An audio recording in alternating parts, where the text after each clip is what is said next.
Hi friends, ఈరోజు మనం tax deed గురించి నేర్చుకున్నాం. ముందుగా ట్యాక్స్ డీడ్ అంటే ఏంటో తెలుసుకుందాం. Tax deed is a legal document granting ownership of a property to a government body when the owner fails to pay the associated property taxes. అంటే tax deed అనేది ఒక legal document. అదేం చేస్తుందంటే property రైట్స్ని మీ నుండి ఎవరైతే ప్రాపర్టీ ఓనర్ ఉంటారో వాళ్ళ దగ్గర నుండి గవర్నమెంట్ బాడీ అంటే గవర్నమెంట్ ఎవరైతే ఆ ట్యాక్సెస్ కలెక్ట్ చేస్తారు గవర్నమెంట్ తరఫున వాళ్ళకి ట్రాన్స్ఫర్ అయ్యేదానికి ఉపయోగించే డాక్యుమెంట్ ఈ ట్యాక్స్ డీడ్. ఎప్పుడు అంటే మీరు ఎప్పుడైతే దానికి సంబంధించిన ట్యాక్సెస్ కట్టడంలో ఫెయిల్ అవుతారో అప్పుడు మాత్రమే ఇది ట్యాక్స్ డీడ్ అనేది పిక్చర్లోకి వస్తుంది అన్నమాట. అలాగే tax deed gives the government agency the authority to sell the property to collect the delinquent taxes. అంటే మీరు ఎప్పుడైతే ప్రాపర్టీ ట్యాక్సెస్ సరిగా పే చేయలేదో, వాళ్ళు ఇచ్చిన గడువులో మనం డ్యూ డేట్ అంటాం కదా, ఆ తేదీ లోపల పే చేయలేదో, ఆ తేదీ వరకు ఉంటే దాన్ని డ్యూ అంటారు. ఆ తేదీ లోపల పే చేయకపోతే దాన్ని డెలిక్వెంట్ అంటారు. అలా డెలిక్వెంట్ అయిన ట్యాక్సెస్ ఎప్పుడైతే ట్యాక్సెస్ డెలిక్వెంట్ అవుతాయో, మీరు పే చేయలేదో, అప్పుడు ఆ ట్యాక్స్ అనేది గవర్నమెంట్కి అథారిటీ ఇస్తుంది to sell the property to collect the delinquent taxes.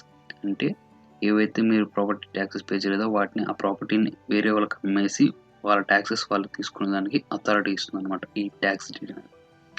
Once sold the property is then transfer to the purchaser.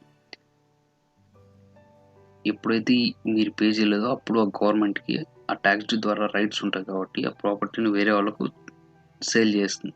ఎవరైతే కొనుక్కుంటారో వాళ్ళని పర్చేజర్ అంటారు. These transactions are called tax deed sales and are usually held at auctions. ఇది sale చేస్తుందని చెప్పాం కదా, ఎక్కడ sale చేస్తుంది అంటే ఆక్షన్స్, వేలం అంటాం కదా మనం, పబ్లిక్ ఆక్షన్స్. లోకల్ న్యూస్ పేపర్లో మీరు ఈ మాదిరి పే చేయకుండా ఫెయిల్ అయ్యారు, ఈ ప్రాపర్టీని ఎవరన్నా కొనుక్కోవచ్చు అని యాడ్స్ ఇచ్చి అలా పబ్లిక్ ఆక్షన్ పెట్టి ఎవరైతే హైయెస్ట్ బిడ్డర్ ఉంటారో వాళ్ళకు ఆ ప్రాపర్టీ ట్యాక్స్ని సేల్ చేసి వాళ్ళకి కావాల్సిన ట్యాక్స్ అమౌంట్ తీసుకొని ఏదైతే అమౌంట్ మిగిలి ఉంటుందో ఆ అమౌంట్ని ప్రాపర్టీ ఓనర్ ఎవరైతే ఉంటారో వాళ్ళకి ఇచ్చేస్తుంది. అది చేసేది గవర్నమెంట్ లేదా ట్యాక్స్ కలెక్టర్. గవర్నమెంట్కి సంబంధించి ఎవరైతే ట్యాక్స్ కలెక్ట్ చేస్తారో వాళ్ళనే ట్యాక్స్ కలెక్టర్ అంటారు, లేదా ట్రెజరర్ అని కూడా అంటారు. మనం ఇప్పుడు ఎగ్జాంపుల్ చూద్దాం ఫ్రెండ్స్, ఇప్పుడు మీకు అర్థమవుతుంది. ఎగ్జాంపుల్ చూడండి. Let's assume the value of property in a tax deed sale is assessed to be $100,000 and has a $5,000 in back taxes. అంటే ప్రాపర్టీ వాల్యూ గవర్నమెంట్ రికార్డ్ ప్రకారం వాల్యుయేషన్ ప్రకారం $100,000 అనుకుంటే, కానీ ఆ ప్రాపర్టీ పైన వీళ్ళు పే చేయాల్సిన ట్యాక్సెస్ అంతా $5,000 అనుకుందాం. ఇప్పుడు ట్యాక్స్ సేల్లో పెట్టారు, అక్కడ హైయెస్ట్ బిడ్ ఎవడైతే ఆ వేలం పాట పెట్టిన తర్వాత ఎవరైతే పాట కొనసాగినప్పుడు హైయెస్ట్ బిడ్ ఎవరైతే పాడతారో దాని అమౌంట్ $50,000 అనుకున్నాం. ఈ ట్యాక్స్ సేల్లో మినిమం అమౌంట్ ఎంత ఉంటుందంటే, ఎంతైతే మీరు ట్యాక్స్ సేల్ పెట్టే ముందు గవర్నమెంట్ ఎవరైతే ట్యాక్స్ కలెక్టర్ పెడతారో వాళ్ళు మినిమం బిడ్ ఎంత పెడతారంటే, ఏదైతే మీరు ట్యాక్సెస్ కట్టలేదో ఆ ట్యాక్స్ ప్లస్ దానికి కలిపిన ఇంట్రెస్ట్ ఈ సేల్కి అయ్యే ఖర్చు అంతా కలిపి దాని అమౌంట్ని డిసైడ్ చేస్తారు. మినిమం బిడ్ అంటారు దాన్ని. అలాగా మినిమం బిడ్ నుండి స్టార్ట్ అయ్యి ఎవరైతే హైయెస్ట్ పడతారో వేలంలో వాళ్ళకు ఆ ప్రాపర్టీని సేల్ చేసేస్తారు. ఇక్కడ ప్రాపర్టీ వాల్యూ $100,000 అనుకున్నాం, మీరు కట్టాల్సిన ట్యాక్సెస్ $5,000 అనుకున్నాం. కానీ the highest bid on the property is $50,000. వేలం పాట జరిగింది, హైయెస్ట్ బిడ్ వచ్చింది $50,000 పలికింది ఆ ప్రాపర్టీ కొనుక్కున్నది.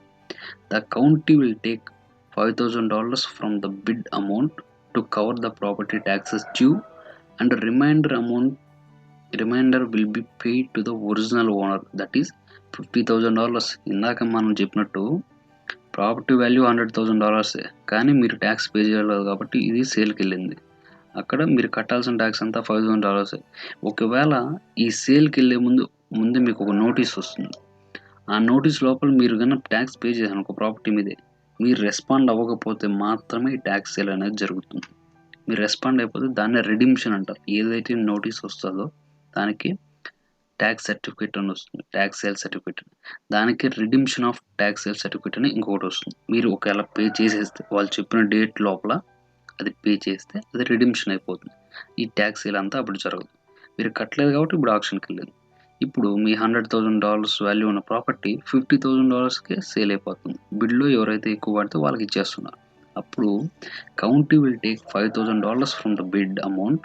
ఏదైతే అక్కడ బిడ్ వేలంపాట జరిగిందో ఆ అమౌంట్లో వాళ్ళకి రావాల్సిన ట్యాక్సెస్ దాని ఇంట్రెస్ట్ అంతా $5,000.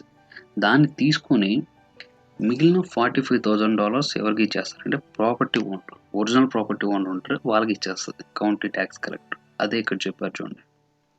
The county will take $5,000 from the bid amount to cover the property tax due, and the remainder will be paid to the original owner, that is $50,000 minus $5,000, $45,000 వచ్చింది ఆ ప్రాపర్టీ ఓనర్కి ఇచ్చేస్తారు. ఆ బిడ్ అమౌంట్లో ఉండి property వాల్యూలో ఉండి కదా, 100,000లో కాదు, ఆ బిడ్ అమౌంట్ ఎంత హైయెస్ట్ పడితే దాంట్లో ఉండి. After all the government authority only interested in recovering the tax owed to it. After all అంటే ఇదంతా జరిగిన తర్వాత గవర్నమెంట్కు ఇంట్రెస్ట్ ఏంటంటే వాళ్ళకి కావాల్సిన ట్యాక్స్ వాళ్ళు తీసుకోవాలి. ఎందుకంటే మీరు ట్యాక్స్ కట్టేంత వరకు ట్యాక్స్ కలెక్టర్ గవర్నమెంట్ ఎప్పుడు ఆగదు. ఎందుకంటే వాళ్ళకు చేయాల్సిన పనులు ఉంటాయి. మున్సిపాలిటీ అనుకోండి, డ్రైనేజీలు రెడీ చేయించాలి, లేదంటే స్కూల్ కట్టించాలి, రోడ్లు వేయించాలి, ఇట్లా చాలా పనులు అది చేసే పని అది చేయాలి. మీరు ట్యాక్స్ కట్టేంత వరకు ట్యాక్స్ కలెక్టర్ గవర్నమెంట్ అనేది వెయిట్ చేయదు. మీరు ట్యాక్స్ కడతాలే టైం ఇద్దాం. అందుకే ఈ ట్యాక్స్ లీన్స్ ఏదన్నా ప్రాపర్టీ పైన ఉన్నాయంటే మార్టిగేజ్లు ఇవన్నీ ఉన్నా కూడా ఈ ట్యాక్స్ లీన్కి ఫస్ట్ ప్రియారిటీ వస్తుంది. ఎందుకంటే అవి గవర్నమెంట్కి సంబంధించినవి కాబట్టి. ఇక్కడ ఇంకో విషయం చెప్పారు. The bidder gets the title home and the equity of profit is $50,000. ఎందుకు చెప్పానంటే ఇక్కడ చూసారంటే ప్రాపర్టీ వాల్యూ ఎంత $100,000, వాడు హైయెస్ట్ బిడ్ పాడిందంత $50,000. మిగతా 50,000 వాడికి మిగిలినట్టే కదా ప్రాపర్టీ వాల్యూ ప్రకారం. అది ఇక్కడ చెప్పారు. ఇది ఒక ఎగ్జాంపుల్ ఫ్రెండ్స్. ఇప్పుడు మనం కొన్ని డాక్యుమెంట్స్ చూద్దాం, అప్పుడు మీకు క్లియర్గా అర్థమవుతుంది.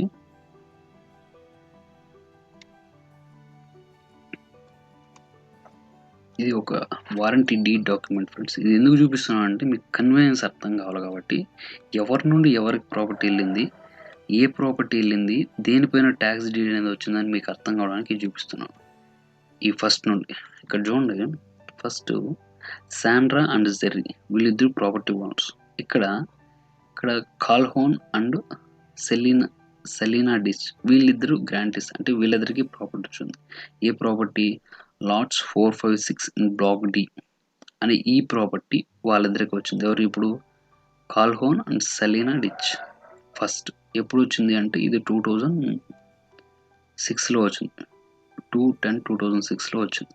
తర్వాత వాళ్ళిద్దరి నుండి ఇక్కడ కాల్హోన్ అండ్ సెలీనా డిచ్ వీళ్ళిద్దరి దగ్గర నుండి ఎన్డబ్ల్యూఎఫ్ ప్రాపర్టీస్ ఎల్ఎల్సి, ఇక్కడ ఎన్డబ్ల్యూపి అని ఉంది, టైప్ ఉంది.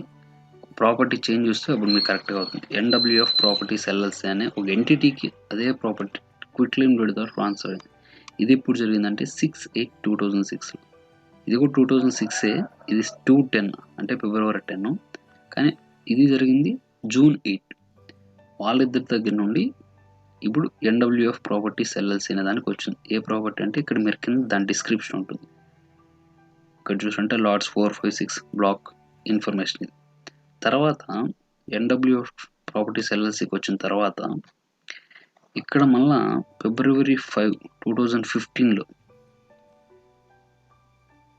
ఆ ఎన్డబ్ల్యూఎఫ్ ప్రాపర్టీస్ ఎల్ఎల్సి నుండి Robert R Thames and Jamie L Thames husband and wife ఇక్కడ రాశారు చూడండి. వీళ్ళిద్దరికి ఈ ప్రాపర్టీ వచ్చింది 2015లో. అది కౌంటీ రికార్డ్స్ లిబుల్ రికార్డ్ అయింది 2/6/2015లో రికార్డ్ అయింది. ఏ ప్రాపర్టీ అనేది మీరు ఇక్కడ చూడొచ్చు. లాట్ 4, 5, 6 బ్లాక్ నెంబర్ కూడా ఇచ్చింటారు. బ్లాక్ నెంబర్ ఇక్కడ సరిగా మెన్షన్ చేయలేదు. అదే ప్రాపర్టీ ఇప్పుడు ఎవరికి ఉన్నది? Robert R Thames and Jamie L Thames వీళ్ళిద్దరు property owners, husband and wife.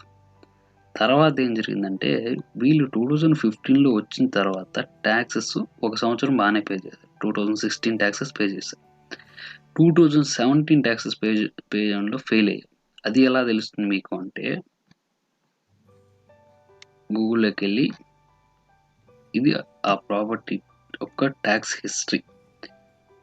ఇక్కడ చూసారంటే ఇది 2010 ఉన్నాయి ఇక్కడ ట్యాక్సెస్. ఇక్కడ ఎవరో 2011లో పే చేయడంలో ఫెయిల్ అయ్యారు, మళ్ళీ రిడీమ్ చేసుకున్నారు. అంటే వాళ్ళు ఇచ్చిన డ్యూ డేట్లో పే చేయలేకపోయారు, కానీ వాళ్ళు మళ్ళీ నోటీస్ పంపిస్తానికి అలెక్ట్ అయ్యి దాన్ని రిడీమ్ చేసుకున్నారు ఈ అమౌంట్.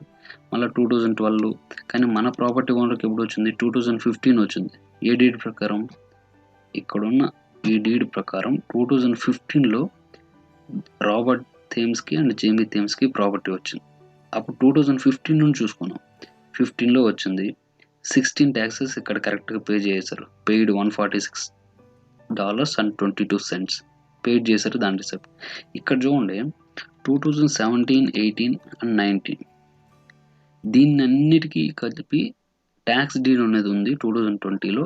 దాని ఇన్స్ట్రుమెంట్ నెంబర్ ఇచ్చి ఈ డీడ్ను చూడండి అని చెప్పారు. అంటే వీళ్ళు 2017, 18, 19 ఈ ట్యాక్సెస్ 3 సంవత్సరాల ట్యాక్స్ పే చేయడం వల్ల ఫెయిల్ అయ్యారన్నమాట. అందుకనే వీళ్ళు ఎప్పుడైతే 2017 ట్యాక్సెస్ పే చేయడంలో ఫెయిల్ అయ్యారో ఇచ్చిన డ్యూ డేట్ లోపల అప్పుడు ఒక నోటీస్ వెళ్తుంది వాళ్ళకి. ఆ నోటీసే ఇది.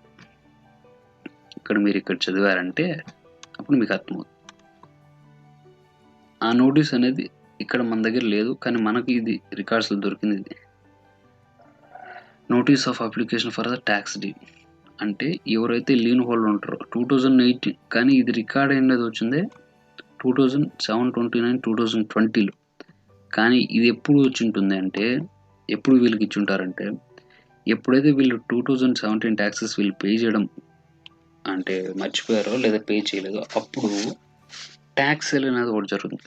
ట్యాక్స్ సర్టిఫికేట్ సేల్ అంటే వీళ్ళకి బదులుగా దానిపైన ట్యాక్స్ సర్టిఫికేట్ అనే దాన్ని వేరే వాళ్ళు పర్చేస్ కొనుక్కుంటారు. అంటే వీళ్ళు కాకుండా వేరే వాళ్ళు అది ట్యాక్స్కి వెళ్ళినప్పుడు, ఇందాక చెప్పాను కదా, గవర్నమెంట్ ఎప్పుడు మనం కట్టే ట్యాక్స్ని వచ్చి కట్టేదాకా వెయిట్ చేయదు.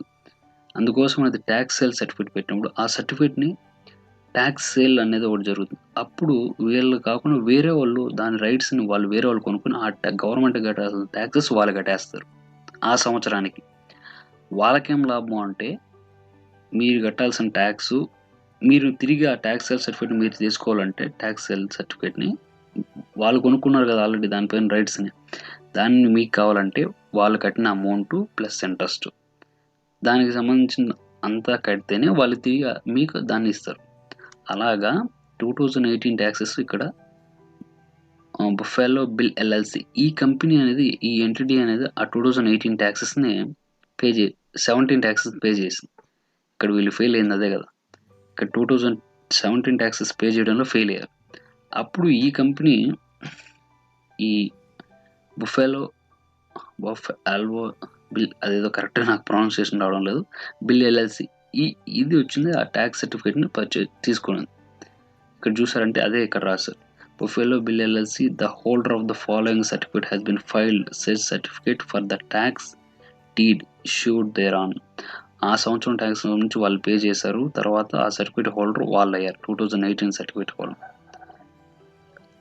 అప్పుడు ఈ నోటీసు తర్వాత అప్పుడు కూడా వీళ్ళు రెస్పాండ్ అవ్వకపోతే ఇక్కడ ఆ సర్టిఫికేట్లో చెప్పారు.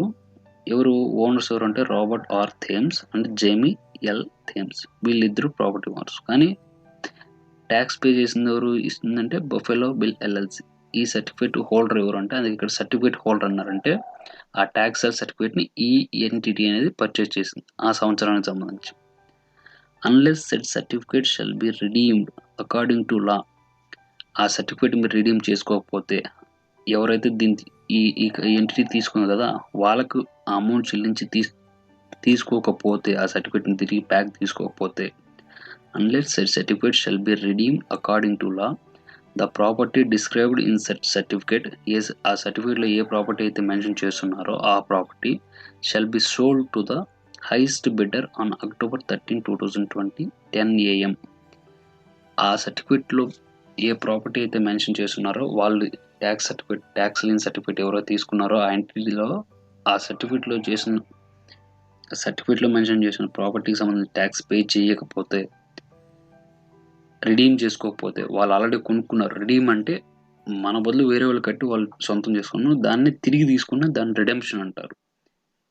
దాన్ని రిడీమ్ చేసుకోకపోతే ఎప్పుడులోగా October 13, 20లోగా చేసుకోకపోతే అది సోల్డ్ అయిపోతుంది పబ్లిక్ ఆక్షన్‌లో. ఎవరైతే హైయెస్ట్ బిడ్డర్ ఉంటారో వాళ్ళకి అని ఈ నోటీస్ ఇచ్చారు. ఎప్పుడు అంటే 7/29/2020లో ఈ నోటీస్ ఇచ్చారు. తర్వాత సర్టిఫికేట్ నోట్ వస్తుంది. ఈ సర్టిఫికేట్ అనేది ఏం చేస్తుందంటే కన్ఫర్మేషన్. ఇక్కడ tax collector, clerk of the court and controller అంటారు. ఆ ట్యాక్స్ కలెక్టర్ ఎవరు అవుతారో వాళ్ళు అఫిడవిట్, దీన్ని సర్టిఫికేట్ కూడా అంటారు. ఇక్కడ వాళ్ళు మెన్షన్ చేశారు చూడండి. Certificate number 625 issued on June 1, 2018. Certificate holder వచ్చింది Buffalo Bill LLC. Sale date వచ్చింది October 30, 2020. ఇక్కడ ఇతను చెప్తున్నాడు, సర్టిఫై చేస్తున్నాడు. I Bill Kinshol, clerk of the court and controller of Bay County, Florida, do here certify that a true and correct copy of notice of application for a tax deed and the warning notice were be mailed by the US certified mail with the return receipt requested on 3rd day of August 2020 to the following. మేము mail చేసాము request కోసం, reply కోసం. ఎప్పుడు అంటే 3rd day of August US official mail నుండి, certified mail నుండి వీళ్ళిద్దరికి, Robert R థేమ్స్కి అండ్ జేమీ ఎల్ థేమ్స్కి సర్టిఫై చేశాము. వాళ్ళు రెస్పాండ్ అందువలన ఆల్రెడీ వాళ్ళకు నోటీస్ ఇచ్చారు. వీళ్ళు ఇచ్చాడు కదా ఇక్కడ బఫెలో, ఇక్కడ నోటీస్ ఇచ్చారు కదా 7/29/2013లో. మళ్ళా ఒక మెయిల్ చేసాం ఆగస్టులో. 7/29 అంటే జూలైలో ఇచ్చారు. మళ్ళా 3rd day of August mail చేసాము. రెస్పాండ్ కాకపోవడం వల్ల ఇప్పుడు ఈ ప్రాపర్టీని పబ్లిక్ ఆక్షన్కి పెడతాము అని ఇక్కడ కింద ఇచ్చారంటే, ఇక్కడ చూసారంటే ద న్యూస్ హెరాల్డ్, ఇది ఒక newspaper, local newspaper. దీనికి ఆ ప్రాపర్టీకి సంబంధించింది ఎవరైనా కొనుక్కోవచ్చు అంటే వీళ్ళు notice of application for tax deed ఇక్కడ చెప్పుంటారు.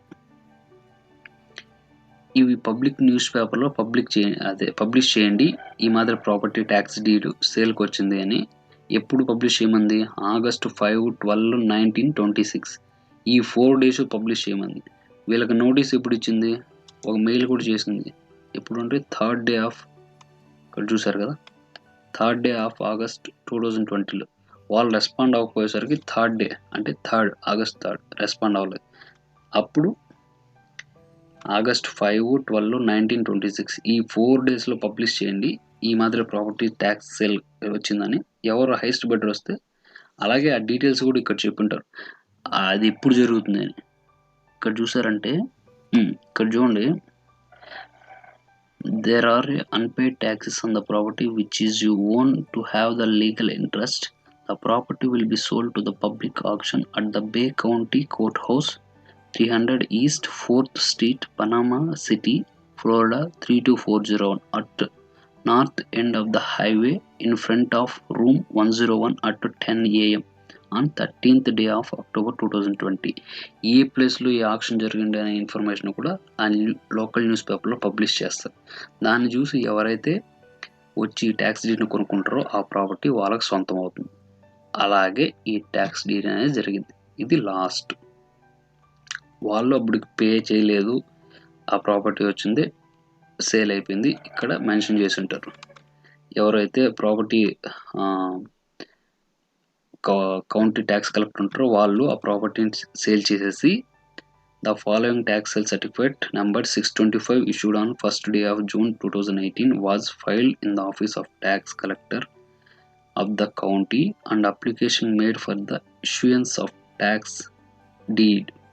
The application having paid or redeemed all other taxes or tax sale certificates on the land described or required by the law to be paid or redeemed. దానికి సంబంధించిన pay అయిపోయినాయి, redeem అయిపోయినాయి. And the cost and having appeared in the redeem, ఒక line miss చేసి చదువుతున్నాను. And the cost and expense of the sale due to notice of sale having been publish as the required by law ప్రకారమే publish చేయబడింది. And no person entitled to do so having appeared to redeem said land. అంటే redeem చేసుకోవడానికి ఎవరో రాలేదు, publish చేయబడినా కూడా. such land was sold on 13th day of October, రాలేదు కాబట్టి redeem చేసుకోవడానికి 13th day of Octoberలో దాన్ని సేల్ చేసాం. Offered for a public sale as required by the law for a cash to the highest bidder and was sold to Lord Franklin Everett. ఇతనికి sold అయిపోయింది property అనేది ఈ deed. ఈ tax deed ద్వారా ఆ property ఇతనికి ఇప్పుడు సొంతమే. ఇక్కడ చూసారా కన్సిడరేషన్ అమౌంట్ ఉంటుంది. హైయెస్ట్ బిడ్డర్ ఎవరంటే ఈయన లార్డ్ ఫ్రాంక్లిన్ ఎవరెట్. ఎవరు కన్వే చేశారంటే ఇక్కడ కింద ఉంటుంది బిల్ కన్షాల్. ఈ నోటీస్ ఎవరైతే పంపించారో ట్యాక్స్ కలెక్టర్ అకౌంట్కి సంబంధించి బిల్ కన్షాలు అండ్ సర్టిఫికేట్ ఇచ్చారు కదా ఇక్కడ ట్యాక్స్ డీడ్ సర్టిఫికేట్, వాళ్ళు రిడీమ్ చేసుకోలేదు అని, రెస్పాండ్ అవ్వలేదు అని. ఇక్కడ కూడా అతని నేమ్ ఉంటుంది చూడండి, బిల్ కిన్షాల్. అతనేమి ఇక్కడ సైన్ చేసాడు. Bill Kinshall, clerk of the court and controller Bay County Florida. ఇతను ఆ ట్యాక్స్ డీడ్ ద్వారా ఈ ప్రాపర్టీని ఇతనికి సేల్ చేసి వాళ్ళకి రావాల్సిన ట్యాక్స్ అతను తీసుకున్నాడు, అంటే కౌంటీకి కట్టాల్సిన ట్యాక్స్ని తీసుకున్నాడు. ఏ ప్రాపర్టీని సేల్ చేశాడంటే lot 456 block 6 official records book and page ఇచ్చారు. అది ఇక్కడ విట్నెస్ సిగ్నేచర్స్, నోటరీ సీల్, ఇదంతా ఇన్ఫర్మేషన్. ఇది నోటరీ సీలు. ఇది ఫ్రెండ్స్ మొత్తం మీద ట్యాక్స్ డీడ్ అంటే. ఇక్కడ మీరు ఇంకో విషయం గమనించలేదు, ట్యాక్స్ ఈయన కట్టాల్సిన 2017లో 18లో 19లో కట్టాల్సిన అమౌంట్ ఎంత అని చూడాలనుకుంటే ఇక్కడ యాన్యువల్ బిల్ అనేది మనం క్లిక్ చేశారంటే వస్తుంది. ఇక్కడ చూడండి 2017లో ఇతను కట్టాల్సిందంత $142, $142.23. 2018లో ఇతను కట్టాల్సిందంత $139. ఇక్కడ 2019 అనుకుంటాను, ఇది ఒక నిమిషం, 2019లో కట్టాల్సిన $137, మొత్తం కలిపితే $500 కూడా రాదు. $500 కట్టడానికి ఇంట్రెస్ట్ లేనప్పుడు ప్రాపర్టీని పూర్తిగా దాని వాల్యూ ప్రకారం తీసుకుంటారని వాళ్ళకి నమ్మకం ఉండదు. అందుకని సేల్ చేసి వాళ్ళకి కావాల్సిన అమౌంట్ వాళ్ళు తీసుకుంటారు. ఎలా అంటే ఈ ట్యాక్స్ డీడ్ ద్వారా. ఇది ఫ్రెండ్స్ మొత్తం మీద ట్యాక్స్ డీడ్ అంటే. ఈ వీడియో మీకు నచ్చిందని ఆశిస్తున్నాను. ఈ వీడియో మీకు నచ్చినట్లయితే మీ ఫ్రెండ్స్ అందరికీ షేర్ చేయండి. ఎవరైతే మోర్టగేజ్ ఫీల్డ్లో కానీ టైటిల్ ఫీల్డ్లో కానీ కొత్తగా వచ్చుంటారో వాళ్ళకు మన వీడియోస్ని ఛానల్ రిఫర్ చేసి వాళ్ళకి హెల్ప్ చేస్తారని ఆశిస్తున్నాను. And thanks for watching.